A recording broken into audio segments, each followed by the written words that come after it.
La demande du patient, c'est que sa prise en charge soit la bonne, qu'il ait accès aux thérapeutiques les plus innovantes et qu'il ait en face de lui le médecin, en l'occurrence un humain, qui va lui expliquer, qui va avoir aussi de l'empathie par rapport à la pathologie.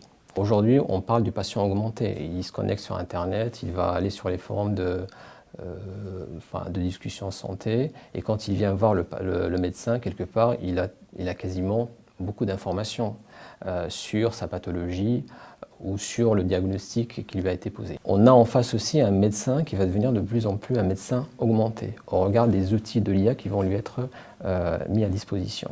Il faut que les deux, finalement, travaillent en bonne intelligence. C'est ce qu'on appelle aussi de la médecine participative.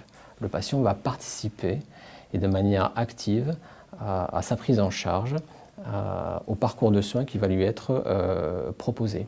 On mène d'ailleurs des études sur ce sujet.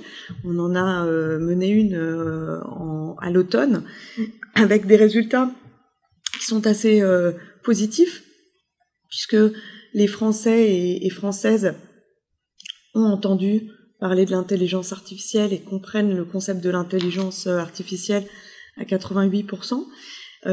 Et en fait, il y a 75% d'entre eux qui considèrent que dans le domaine de la santé, l'intelligence artificielle va jouer un grand rôle dans les années qui viennent. Et 58% de ces personnes considèrent que ce rôle va être positif. Donc je dirais que on est dans une situation où les explications et surtout montrer l'impact positif que ça va avoir sur la santé est important.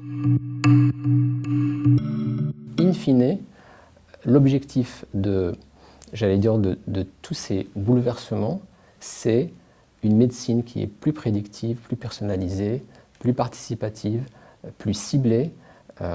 C'est ce que demandent en fait les patients. C'est ce que demandent aussi les médecins et en général les professionnels de santé.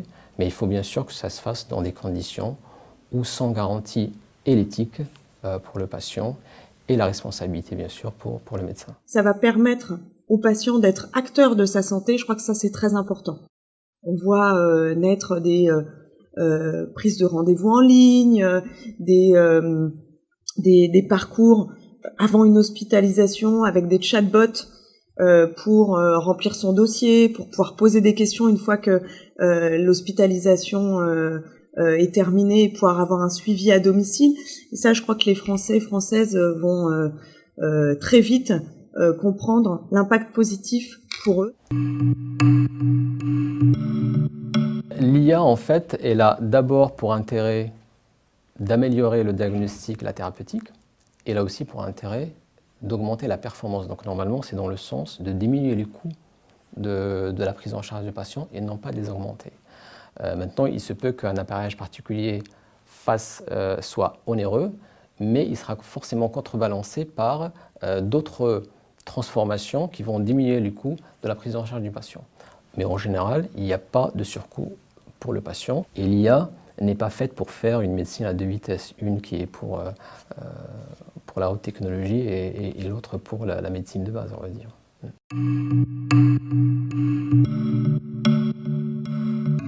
C'est là où je pense que le fait d'avoir des objets mieux gérés par le soutien informatique, mieux exploités, va permettre de faire plus de choses avec et donc de réduire les coûts. C'est pas tellement l'objet en lui-même sera cher, mais son usage sera démultiplié. Et en démultipliant l'usage, on va réduire le coût unitaire de l'opération.